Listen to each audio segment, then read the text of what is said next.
ఒక చిన్న కథ చెప్తాను. అనండి. ధనం, గుణం అనే ఇద్దరు మిత్రులున్నారంట. వాళ్ళిద్దరు నడుస్తూ వెళ్తుంటే ధనం చెప్పిందంట, "నీకన్నా నేను చాలా గొప్పవాడిని" అని. అనగానే గుణం సరే అని చూసి నవ్విందంట. ఇంకా ధనం అనిందంట, "ధనంతో ధనాన్ని సంపాదించగలవు తెలుసా" అని చెప్పిందంట. "ఓహో! అలాగా" అని చెప్పి గుణం నవ్వి ఊరుకుందంట.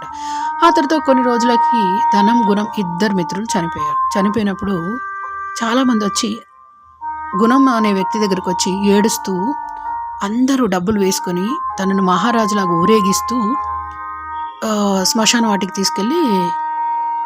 తీసుకెళ్లారట. అది చూసి ధనం చాలా ఏడ్చిందంట. అప్పుడు గుణం ధనాన్ని చూసి ఇలా నవ్వింది. ఏమర్థమైంది మీకు? డబ్బు అవసరం, కానీ జీవితం కాదు.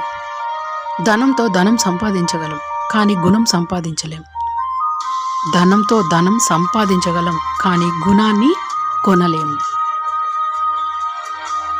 ఇదే జీవిత పరమార్థం. డబ్బు మనకు అవసరం, కానీ జీవితం కాదు.